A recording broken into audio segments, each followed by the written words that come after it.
মুফতি আতিকুর রহমান নোমানী সাহেব, আল্লাহর কাছে কি জবাব দিবেন আপনি? ইব্রাহিম খলিল সাহেব, আল্লাহর কাছে কি জবাব দিবেন আপনারা? আপনারা যে প্রতারিত হয়েছেন এটা এখনো বুঝতেছেন না, জাতির কাছে এখনো ক্ষমা চাচ্ছেন না। আপনারা প্রতারিত হয়ে 45,000 টাকা পাঠিয়েছেন, প্রমাণ করেন রফিকুল ইসলাম মাদানী সাহেবের কোন নাম্বারে টাকা পাঠাইছেন, প্রমাণ করেন রফিকুল ইসলাম মাদানী সাহেবের কারো আশপাশে যারা আছে তাদের কারোর সাথে আপনারা যোগাযোগ করেছেন, নাম্বারগুলো দেখান, যান থানায়, যান মামলা করেন। আসসালামু আলাইকুম রহমতুল্লাহি ওয়া বারাকাতুহু।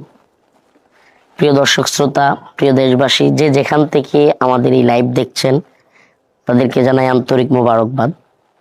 সাম্প্রতিক ময়মনসিংহ জেলার ফুলবাড়িয়া থানার একটা মাহফিলকে কেন্দ্র করে আমার নামে কিছু তুহমত দেয়া হয়েছে।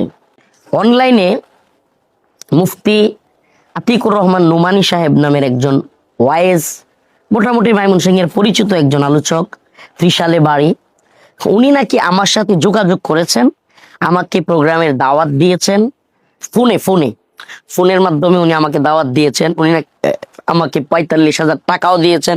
আমি নাকি ওই রাস্তায় এসে গাড়ি আটকে গিয়া গাড়ি নষ্ট হয়ে গেছে, 15,000 টাকা ওনাকে বলছি, আবার উনি 15,000 টাকাও পাঠাইছে। আমি একটা কথা বলি আপনাদেরকে, প্রিয় দেশবাসী, একটা নজির যদি রফিকুল ইসলাম মাদানীর নামে থাকে, কসম আল্লাহর রব্বে কাবার কসম করে বলছি, একটা নজির যদি থাকে যে রফিকুল ইসলাম মাদানী গাড়ি নষ্ট হয়ে গেছে বা রাস্তায় ফোন করে টাকা দিতে বলছে, একজন চ্যালেঞ্জ করতে পারে, ওয়াজের ময়দান তো ছাড়বই, যে কোনো ধরনের শাস্তি মাথা পেতে নিতে রাজি আছি। একটা নজির যে আমরা অগ্রিম এইভাবে বলতেছি যে রাস্তায় গাড়ি নষ্ট হয়ে গেছে, আমাকে টাকা পাঠান, আল্লাহ মাফ করুক।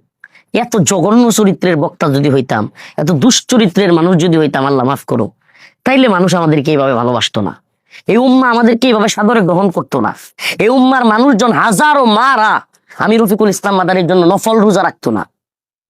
অতএব এই যে অনলাইনের প্রতারণা, আমাদের মতো জায়গা থেকে, আল্লাহ মাফ করুক, আমি ছোট মানুষ, সারা দেশে পরিচিত হওয়ার কারণে আমরা কি মোবাইলে কারো দাওয়াত নেই? কেউ বলতে পারবে যে রফিকুল ইসলাম মাদানী মোবাইলে দাওয়াত গ্রহণ করে? আপনারা প্রতারণার শিকার হবেন।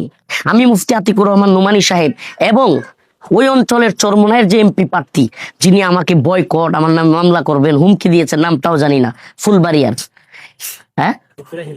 ইব্রাহিম খলিল বা এরকম কিছু, ওনাদেরকে চ্যালেঞ্জ করতে চাই, ওনাদেরকে বলতে চাই যে আপনারা কোন নাম্বারে যোগাযোগ করেছেন এটা জাতির সামনে ওপেন করেন, এবং যেই নাম্বারে কথা বলেছেন সেই নাম্বারটা জাতির সামনে প্রকাশ করেন। আমার নাম্বার কিংবা আমাদের আশপাশে থাকা কারো নাম্বার কিনা এটা একটু যাচাই করেন, এবং আমি কি আমাকে সশরীরে